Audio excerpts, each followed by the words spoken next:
ইমাম আদর্শ তিনির একটা হাদিস শুনি। ওয়ান জাবির ক্বালা ক্বালা রাসূলুল্লাহ সাল্লাল্লাহু আলাইহি ওয়াসাল্লাম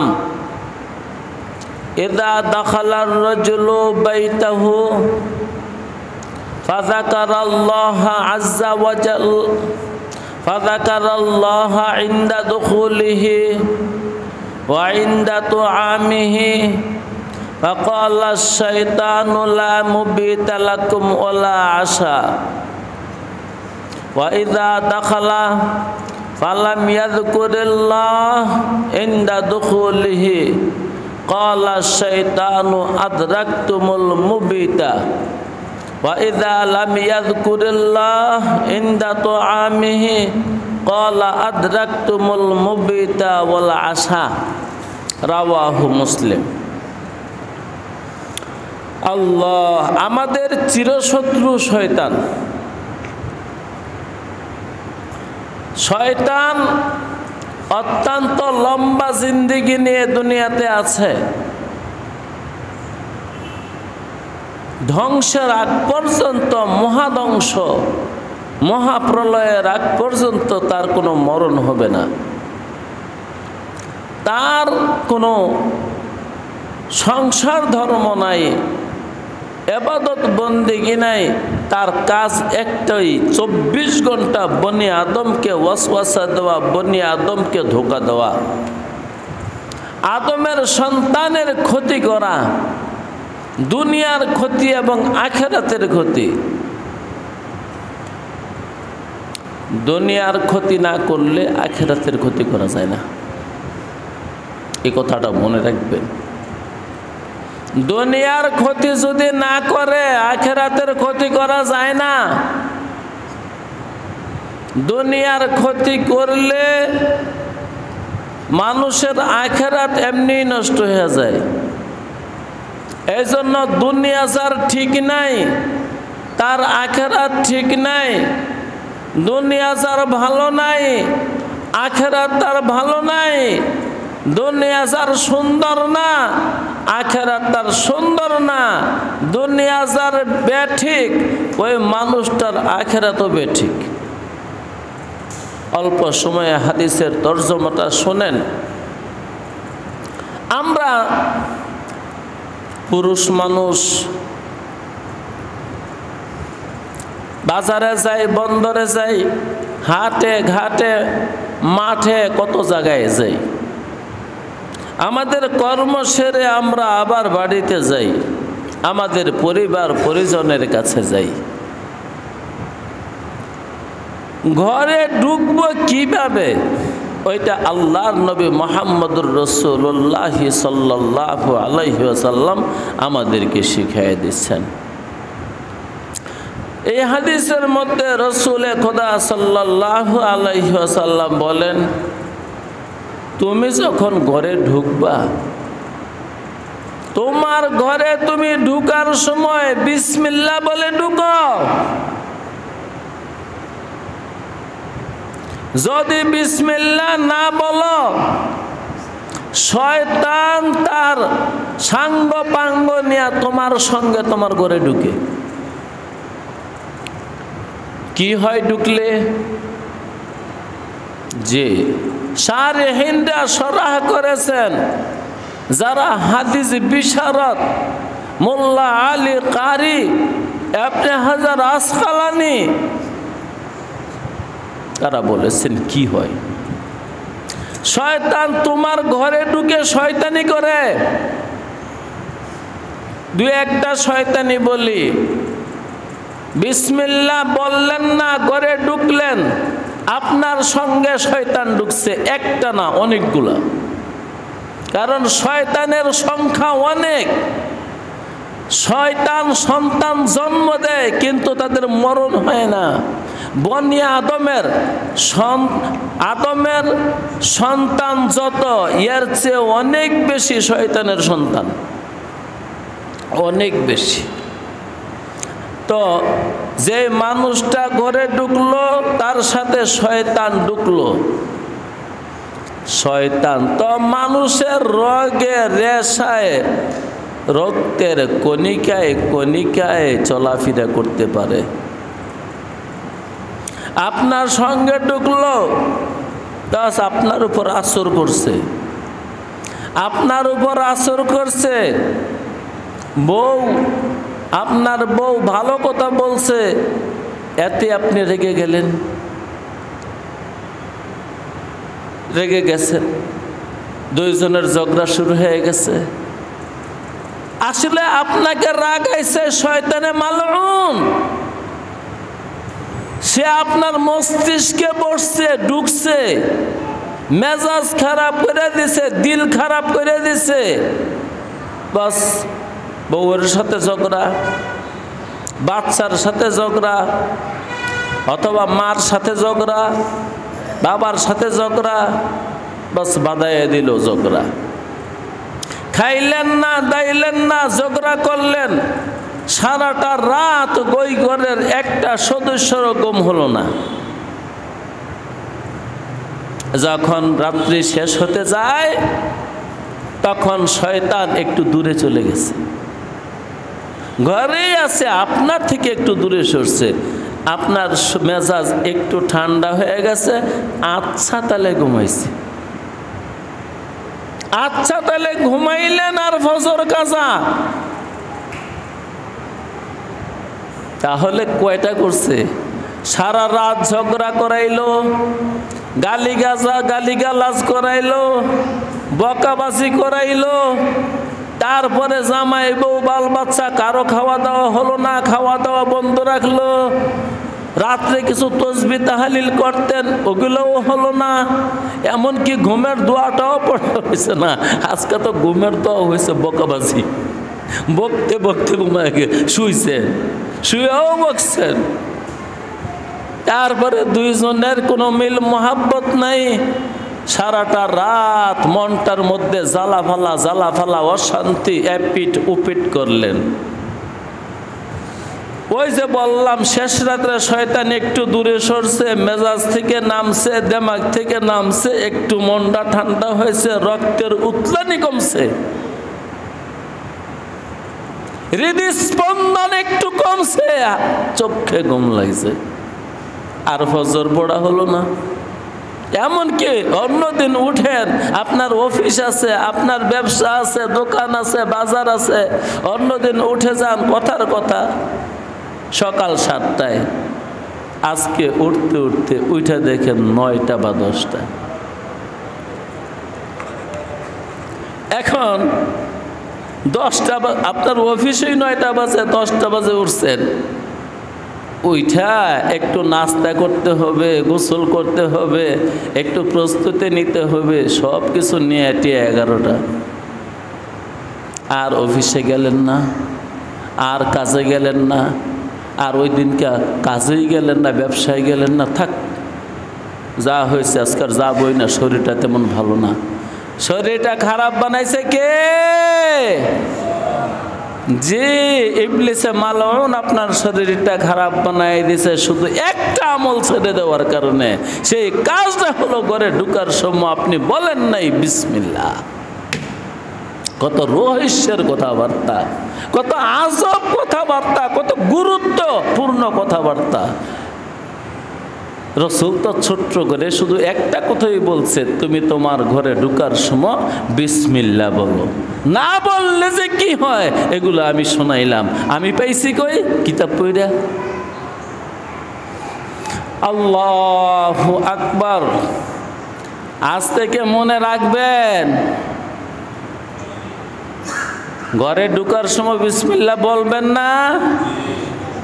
না বললে এরকমই হবে, হয়তো ঘুম ভালো হবে না, নয়তো ঝগড়া হবে, নয়তো ফজর ছুটবে, নয়তো পরের দিন কাজও ছুটে যাবে, অনেক ক্ষতি হয়ে যায়। আগেই বলছি, আদম, ও আদম, জেনে রাখিস ইবলিস কিন্তু তোর শত্রু। বাস বিসমিল্লাহ বলছে না, তার সঙ্গে শয়তান ঢুকছে। আরেকটা কথা বলি, আমরা যখন ঘুরে ঘরে ঢুকি তখন কি দুইটা পাও আমাদের, ডান পা বাম পা, যে কোনো একটা দিলেই চলে না? ওইখানেও কোনো নিয়ম আছে? নিয়ম নাই। কোন পা দিয়ে ঢুকতে হয়? ডান পা দিয়ে। আসলে খেয়ালের জিনিস, ওই সময় মনে থাকেনি, ওই সময় খেয়াল থাকেনি। এই খেয়াল আর এই হুশ থাকার নামই ইমান। যে আমি ঘরে ঢুকতেছি ডান পা দিয়ে ঢুকবো, আমি ঘরে ঢুকতেছি বিসমিল্লাহ বলে ঢুকবো। যখন বিসমিল্লাহ ছাড়া ঢুকলাম, শয়তান তার সাঙ্গ পাঙ্গদেরকে বলে, চেলা পেলাদেরকে বলে, হা হা আজ রাতে আমরা এর ঘরে থাকতে পারবো যেহেতু সে বিসমিল্লাহ বলছে না। এই আপনার ঘরে তারা বসত করবে। রাজ বলতেছি, রাজ, রহস্যময় কথা। দেখবেন অনেক সময় বাচ্চার কোনো রোগ নাই, চিল্লাইতেছে, কান্নাকাটি করতেছে, কাঁদে কাঁদে বেহুশ হয়ে যায় কাঁদতে কাঁদতে। ডাক্তারের কাছে নিলে ডাক্তার বলে কোনো রোগ নাই তো, ভালোই তো আছে, সব কিছু তো ভালো আছে, তারপরেও কাঁদে, শয়তানে কাঁদায়। ওই যে আপনি ঢুকছেন বালা শয়তান নিয়ে ঢুকছেন, ওই শয়তানে বাচ্চাদের উপর আক্রমণ করে। শয়তান এত কাজ করতে পারে, হঠাৎ দেখবেন আপনার পাটা ব্যথা করে। কেন? ওই পায়ের ভিতরে, রগের ভিতরে ঢুকে রক্ত চলাচল বন্ধ করে দেয়। এমন ক্ষমতা শয়তানের আছে।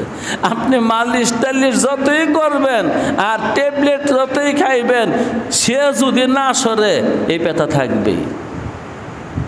এই জন্য যখন শুইতে যাবেন তখন কিছু আমল করে নিয়েন। যেহেতু আমরা মুসলমান, সূরা ফাতিহা পড়েন, কুল হুয়াল্লাহ পড়েন, ফালাক পড়েন, নাস পড়েন, শয়তান আপনাকে আক্রমণ করতে পারবে না।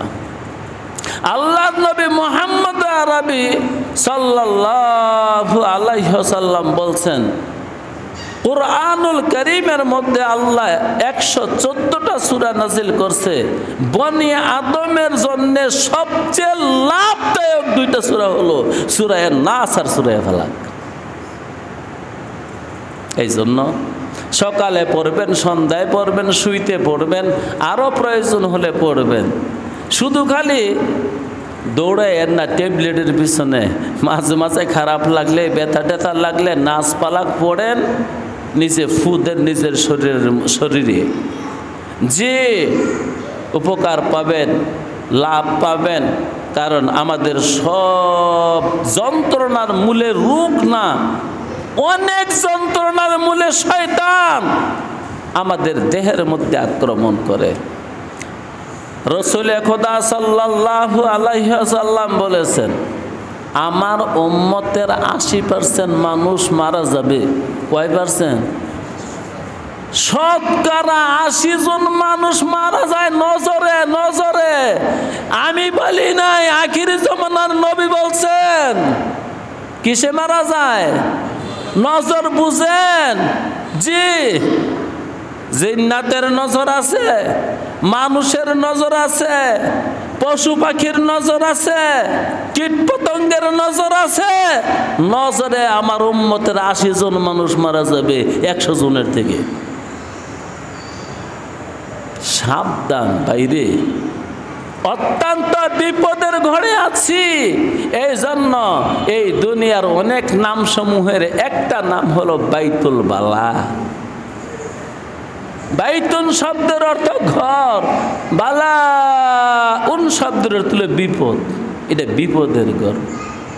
আরেকটা নাম আছে বাইতুল মাসিবাতে, এটা মুসিবতের ঘর। আল্লাহু আকবার। তাহলে আমরা ঘরে ঢোকার সময় বিসমিল্লাহ বলবো, নয়তো কিন্তু শয়তান ঢুকে। শয়তানে কি করায় একটু বললাম, ঝগড়া লাগায় দেয়। অনেক সময় শয়তানে আপনার শরীরও খারাপ করে দেয়। শয়তানের এমন শক্তি আছে আপনার হার্টবিট বাড়াই দিবে, অস্থিরতা বাড়াই দিবে, অস্থিরতা, ভালো লাগে না, ভালো লাগে না, ভালো লাগে না। ডাক্তার দেখাইবেন, ডাক্তার বলবে অল নর্মাল, 10,000 20,000 টাকার টেস্ট করাইয়া বলবে অল নর্মাল। আপনার তো সব কিছু ঠিক আছে, ভালো লাগে না কেন? দেখবেন 2টা ঘুমের ট্যাবলেট লিখে দেব, খান গিয়া। আসলে ওই নজর লেগে আছে, শয়তান পিছে ঘুরতেছে, শয়তানে তার কাঁধে বড় করে আছে, যে কারণে শান্তি লাগে না, ভালো লাগে না। শয়তানের ক্ষমতা আছে আপনার হৃদস্পন্দন বাড়াইয়া দিবে, হার্টবিট বাড়াইয়া দিবে, অহেতুক প্রেশারটা বেড়ে যাবে। আসলে অহেতুক মানে ওই অদৃশ্য মালউন শয়তানে আপনার প্রেশার বাড়াই দিছে। আল্লাহ, তো বিসমিল্লাহ না বললে শয়তান আমার ঘরে ঢুকে আমার ঘরে বসত করে, আমার উপর আক্রমণ করে, আমার উপর সাওয়ার হয়, আমার বউ বাচ্চার উপর সাওয়ার হয়। অনেক সময় দেখবেন আমার কাছে অনেকে বলে, হুজুর শুয়ে রয়েছি, অহেতুক আলমারির পাট্টাটা ঠপ করে খুলে গেছে। আমার কাছে অনেকে বলে। কে করে গেলা জানেন? ওই মিস্টার ইবলিসে করে।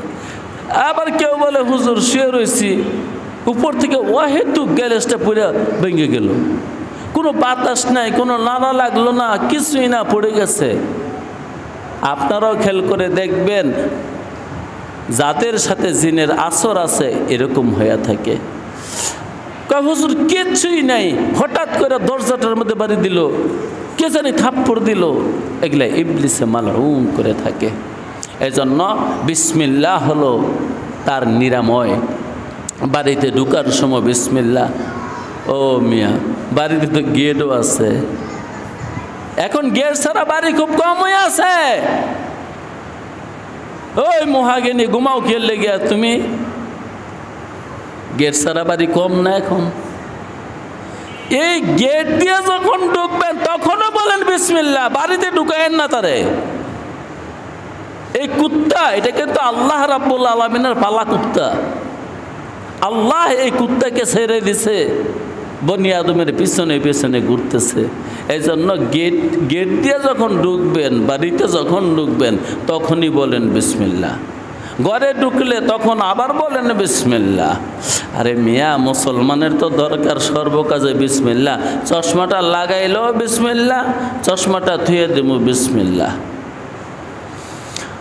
তো বিসমিল্লাহ না বললে শয়তান আমার সঙ্গে ঢুকলো, ঘরে বসত করলো, আমার ক্ষতি করলো, মেজাজ খারাপ করলো, বাচ্চারা কান্নাকাটি করলো, অথবা বউয়ের মেজাজ খারাপ হলো, ইবাদত নষ্ট করলো, ঘুম নষ্ট করলো, খাওয়া দাওয়া নষ্ট করলো।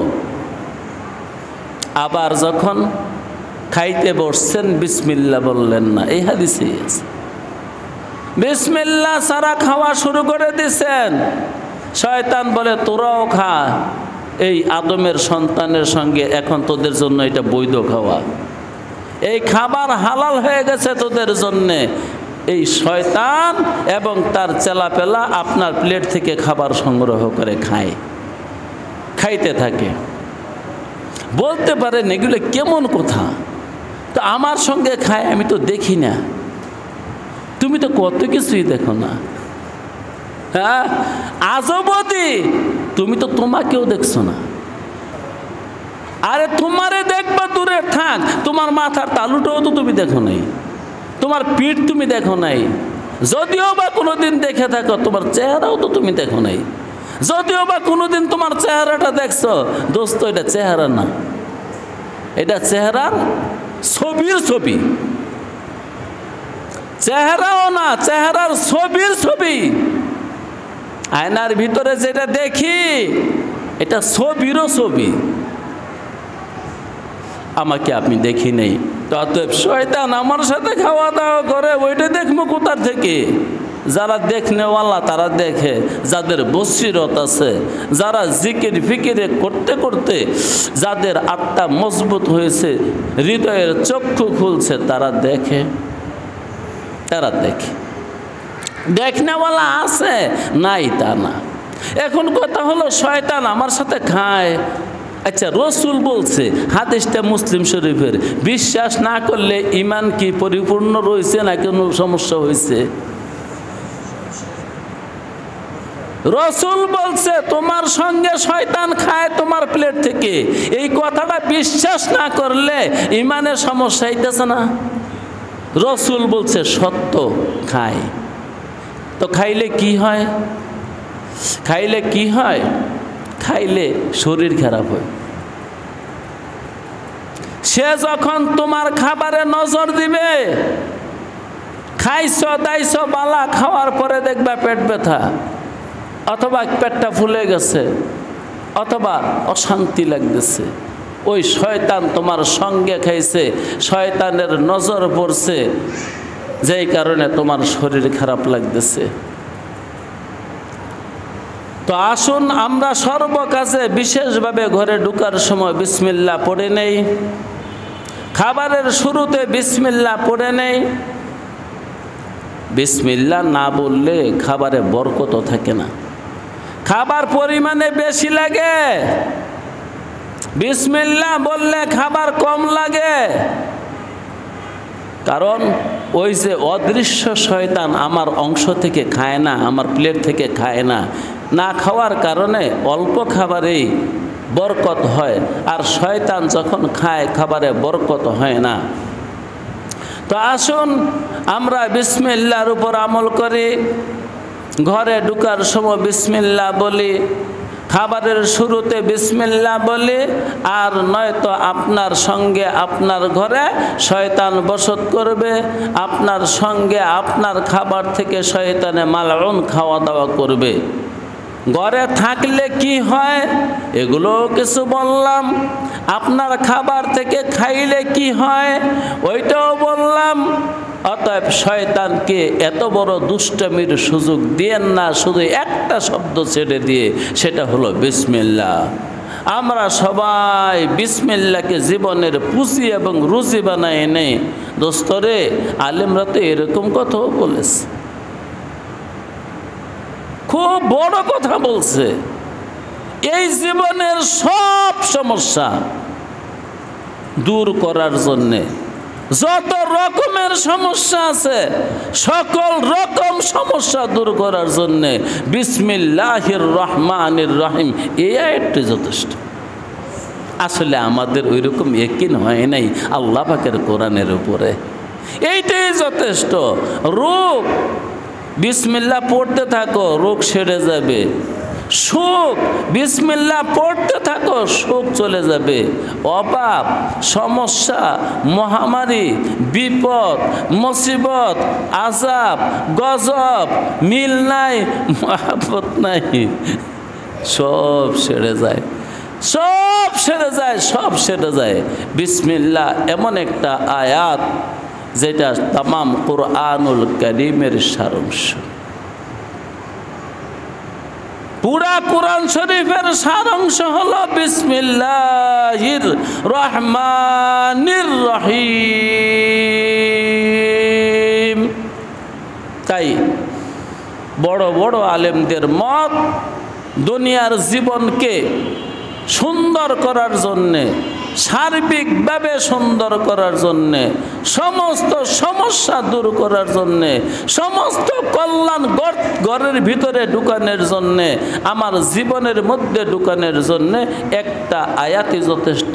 সে আয়াতটা হলো বিসমিল্লাহির রহমানির রহিম। পড়েন পড়েন, বিসমিল্লাহির রহমানির রহিম।